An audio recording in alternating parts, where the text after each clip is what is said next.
მე ვარ იოსე ბაკურაძე და Movement Edu-სთვის მოგიყვებით ჟოზე სარამაგუს წიგნზე სპილოს მოგზაურობა.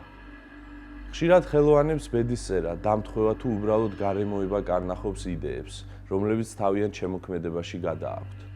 ჟოზე სარამაგუ პირველი პორტუგალიელი მწერალია, ვისაც 1998 წელს ნობელის პრემია გადაეცა ლიტერატურაში. იესოს სახარების ავტორი ვატიკანმა კანონიკურ სახარებათა პაროდიის დაწერისათვის მწვალებლად შერაცხა.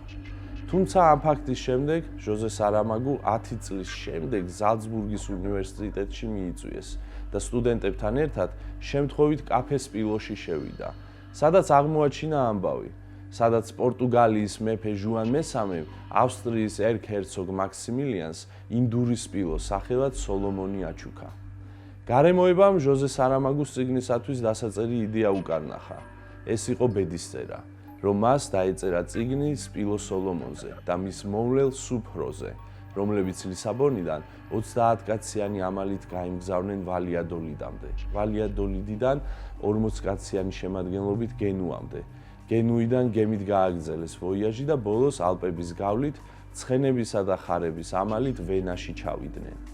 გზად სპილო სოლომონს და მის მოვლელ სუფროს ბედისწერამ სახელები გადაუკეთა და ლისაბონიდან გამოსულები შუაგზაში სპილო სულეიმანი და მისი მომვლელი ფრიცი გახდნენ.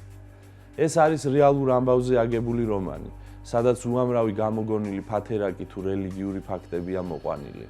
ამერიკო ვესპუჩის სადიდებლად აგებული ბელემის კოშკის ისტორია, პორტუგალიელებსა და ავსტრიელებს შორის დაძაბულობა, იგავი ასხელა ინდურ ღვთაებაზე, რომელსაც სპილოს სახე აქვს.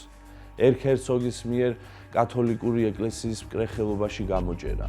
ამბები კართაგენელ სპილოებზე, რომელიც ჰანიბალის ჯარის მეომრები იყვნენ. ერქერცოგისა და მისი მეუღლის მიერ გზაში მესამე შვილის ჩასახვა.